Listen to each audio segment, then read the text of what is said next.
আসসালামু আলাইকুম, welcome back to my channel. আজকের রেসিপিতে থাকবে মজাদার রসমালাই। ছোট বড় সবাই খুব বেশি পছন্দ করি রসমালাই, তাই না? আজকে আমি আপনাদেরকে খুব সহজ উপায়ে রসমালাই রেসিপিটা করে দেখাবো। চাইলে যে কেউ বানিয়ে নিতে পারবেন এই রসমালাই।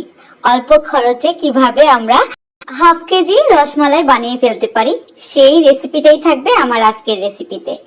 যদি আপনাদের কাছে ভালো লাগে আমার আজকের রেসিপি, চ্যানেলটাকে সাবস্ক্রাইব করার অনুরোধ থাকবে। তাহলে আর কথা নয়, চলুন দেখে নিই রসমালাই তৈরি। আজকে রসমালাই তৈরি করার জন্য লাগবে একটা ডিম। ডিমটা রুম টেম্পারেচারে নেবেন, ফ্রিজ থেকে নামিয়ে সঙ্গে সঙ্গে নিতে যাবেন না।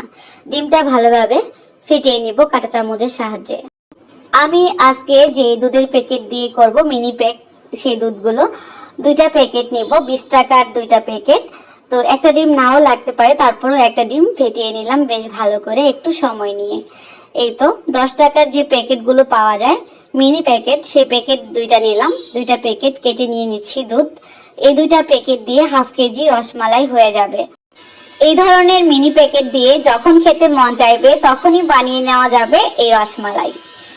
তো আজকের রসমালাইয়ের জন্য আমি দুটি প্যাকেটই ব্যবহার করতেছি, মাত্র 20 টাকার দুধ আছে এখানে। এই তো সবটুকু দুধ নিয়ে নিলাম। এবার দিয়ে দিব বেকিং পাউডার হাফ চা চামচ পরিমাণ। দুটি প্যাকেটের জন্য লাগবে। ঘি দিয়ে দিচ্ছি 1 টেবিল চামচ পরিমাণ। ঘিয়ের পরিমাপটা দেখে দেখে বুঝে নিতে হবে, একটু বেশি কম হলে কোনো প্রবলেম নেই। তারপর এই বেকিং পাউডার আর ঘিটা দুধের সাথে বেশ ভালো করে হাত দিয়ে মিলিয়ে নেব। এমন ভাবে মিলাতে হবে যাতে করে দুধের সাথে ভালোভাবে মিলেমিশে যায়। এভাবে ডলে ডলে দুধটাকে ঘি আর বেকিং পাউডারটা মিশিয়ে নিতে হবে। মিশাতে মিশাতে একটা পর্যায়ে ভালোভাবে মিশে গেলে এবার ডিম দিয়ে একটা ডো তৈরি করে নেব। এখানে আমি ডিমের মিশ্রণটা অবশ্যই অল্প অল্প করে মিশাতে হবে, না হয় আবার কম বেশি হয়ে যেতে পারে। দেখে নিতে হবে কেমন হলো। আর এটা এমন একটা ডো হবে, খুবই স্টিকি হতে পারে, একটু আঠালোই হবে, যেহেতু ডিম আর দুধে আমরা জিনিসটা তৈরি করতেছি। আঠালো হয়ে যাবে, দুধটা অনেকটা আঠালো থাকে। এই তো হয়ে যাচ্ছে। তো এই ডোটা খুব সুন্দরভাবে মসৃণ হবে কিছুক্ষণ রেখে দেওয়ার পরেই। আর এটা যেহেতু মিনি প্যাকেটের দুধ, আমি লক্ষ্য করে বুঝতে পারলাম যে আমরা অনেক সময় বড় ডানো ডিবি বা ডিপ্লোমা ডিবিতে যে দুধটা আছে সেটা দিয়ে তৈরি করি, সেটা অনেকটা স্টিকি হয়। এটা তেমন স্টিকি হয় নাই। আর সবটুকু ডিম লাগেনি, যতটুকু লাগলো আপনাদেরকে দেখিয়ে কিন্তু ডো তৈরি করলাম। এই ডোটা 5 মিনিট রেস্টে রেখে দিলে খুব সুন্দর হয়, মসৃণ হয়। এই তো এখান থেকে অল্প পরিমাণ করে নিয়ে এখন আমি রসমালাইয়ের শেপগুলো দিয়ে নেব। ছোট ছোট করে বানাবো, এগুলো ফুলে ডাবল হয়ে যাবে। এই তো হয়ে গেল একটা মিষ্টি শেপ। ছোট ছোট করেই তৈরি করবেন, কারণ এগুলো ফুলবে। অল্প অল্প করে এখান থেকে ডো নিয়ে অনেকগুলো রসমালাই হবে। তো আমি দেখি আমার এখানে কতগুলো হয়, তৈরি করতে থাকি। ছোট ছোট করে লম্বা করেও বানাতে পারেন বা গোলাকার করেও বানাতে পারেন, যার যার পছন্দ মতো। এখানে অনেকগুলো শেপ বের হয়েছে। এখন চলে যাব কিচেনে, দুধ জাল করে নেব। তো দুধটা কিভাবে তৈরি করব? মাত্র 30 টাকার দুধ দিয়ে আজকে আমার হাফ কেজির মতো রসমালাই হয়ে যাবে। দুধটা তৈরি করে নিচ্ছি। 3 কাপ পরিমাণ পানিতে দিয়ে দিচ্ছি আরো 10 টাকার একটা প্যাকেট, মিনি প্যাকেট। 3টা প্যাকেট লাগবে মোট আমার। তো প্যাকেটটা পুরোটা দিয়ে দিচ্ছি, আমি কেটে নিয়েছি। এই 1 প্যাকেট দুধ দিয়ে এই দুধটাকে জাল করব, আর এটার মধ্যেই রসমালাই বানাবো। দুধটা ভালোভাবে মিশিয়ে নিব, একটু নেড়ে চেড়ে, যাতে করে দলা পাকিয়ে না যায়। গুটি গুটি দানার মতো হয়ে যেতে পারে যদি চুলার আঁচটা আপনারা প্রথমে অন করে দেন। যখন ভালোভাবে দুধটা মিশে যাবে তখন চুলাটা অন করে দিচ্ছি। মিডিয়াম আঁচে দুধটাকে জাল করব। বলক উঠতে শুরু করলেই এর মধ্যে রসমালাইয়ের শেপগুলো দিয়ে দিব। দুধটা বলক উঠে গেছে, 2-1টা বলক উঠলে সঙ্গে সঙ্গে রসমালাইয়ের শেপগুলো দিয়ে দিতে হবে। বেশি ঘন হলে কিন্তু রসমালাইগুলো ফুলবে না। 2-1বার বলক উঠলেই রসমালাইয়ের শেপগুলো দিয়ে দিচ্ছি।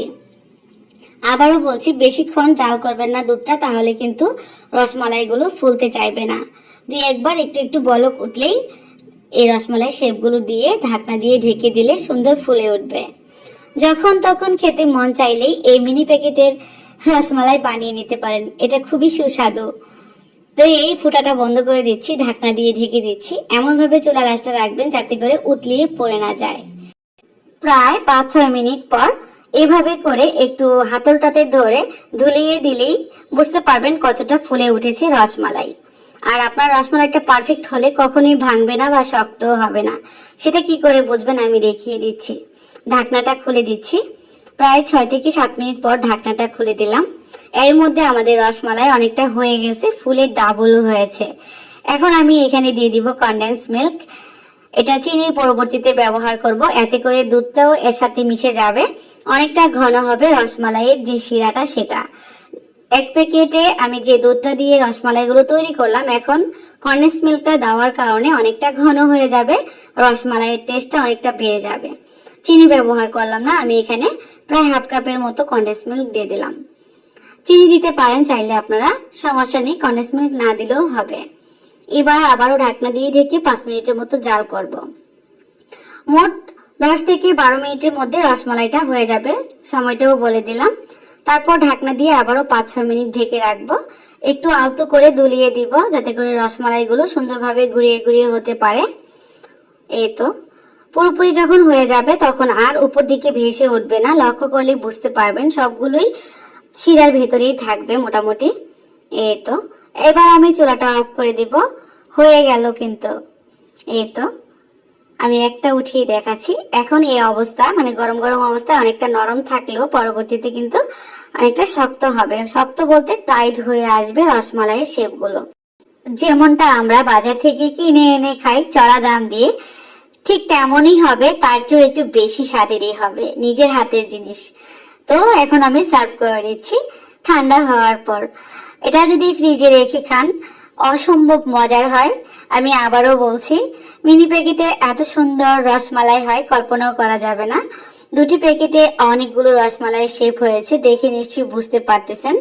কমপক্ষে হাফ কেজি তো হবেই। এমন 3টি প্যাকেট মানে 30 টাকার প্যাকেট দিয়েই আমি আজকে এই রসমালাই তৈরি করে আপনাদের সাথে শেয়ার করলাম। ডানু প্যাকেটের যে প্যাকেটটা সেটাই নেবেন, তাহলে টেস্টটা ভালো আসবে। ডিপ্লোমাও নিতে পারেন চাইলে, সমস্যা নেই, ডিপ্লোমা দুধটাও ভালো আসে আর কি, টেস্ট ভালো আসে। একটা ভেঙে দেখাচ্ছি ভেতরটা কত সুন্দর হয়েছে। এই তো এটা অন্যরকম টেস্ট, আপনারা একবার হলো ট্রাই করবেন। আর আমি খেতে খেতে আপনাদের কাছ থেকে বিদায় নিয়ে নিব। যেতে যেতে আবারও আপনাদের কাছে বলবো, যদি আমার চ্যানেলটা ভালো লেগে থাকে অবশ্যই চ্যানেলটাকে সাবস্ক্রাইব করে রাখবেন। নিত্য নতুন রেসিপিগুলো পাওয়ার জন্য সাবস্ক্রাইব করে পাশে থাকা বেল আইকনটাতে ক্লিক করবেন।